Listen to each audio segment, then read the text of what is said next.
Sir வணக்கம். என் பேர் சுதர்சன். நான் இன்ஸ்டாலையும் யூடியூப்லையும் வீடியோஸ் கிரியேட் பண்ணிட்டு இருக்கேன். மக்களுக்கு எந்த அளவுக்கு டான்ஸ் சம்மந்தமாக புரியுதுன்றதை பற்றி அதுக்காக எடுத்துட்டு இருக்கேன். உங்களுக்கு எந்த டான்ஸ் ஃபார்ம் ரொம்ப பிடிக்கும்? டான்ஸ் ஃபார்ம்னு புரியல, எனக்கு பொதுவாக டான்ஸ் பிடிக்கும். யங்ஸ்டர்ஸ் நல்லா பண்ணிட்டு இருக்காங்க. இப்போ குறிப்பிட்ட ஸ்டைல் எதனா, இது மாதிரி குச்சிப்புடி, பரதநாட்டியம் அந்த மாதிரி எதனா?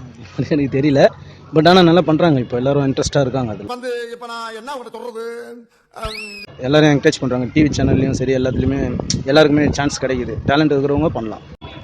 நம்மளுக்கு வெஸ்டர்ன். ஆமாம். சரி, பரதநாட்டியம் பார்த்துருக்கீங்களா? பார்த்துருக்கேன். அதை மற்றவங்க பண்ணும்போது உங்களுக்கு புரியுமா? புரியாது. அவங்க வந்து ஏதோ ஒரு விஷயத்தை வெளிப்படுத்துகிறாங்க.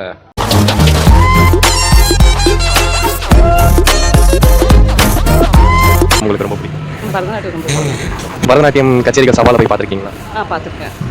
அடிக்கடி வந்து கபாலீஸ்வர் கோவில்லையும் வந்து பார்த்துருக்கேன். அவங்க பண்ணுறதெல்லாம் உங்களுக்கு புரியுமா? அதாவது வந்து நான் கற்றுன்றது கிடையாது, ஆனால் டான்ஸோட இது நமக்கு புரியும்ல.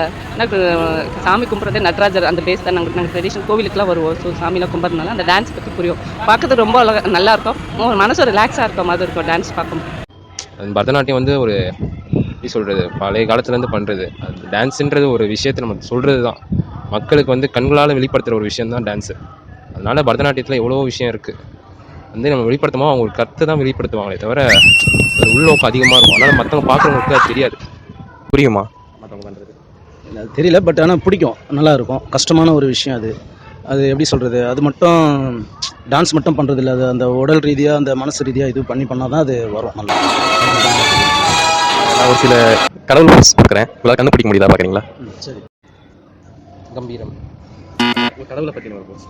முருகர். முருகனா? முருகர்.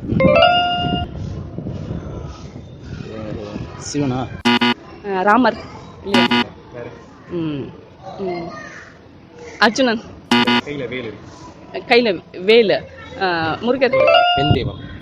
இதுவும் முருகர் தான். இது வந்து மயில் பிடிக்குது. மயில் மேலே உட்காந்து முருகர். ஓகே. பெருமாளா? பெருமாளா?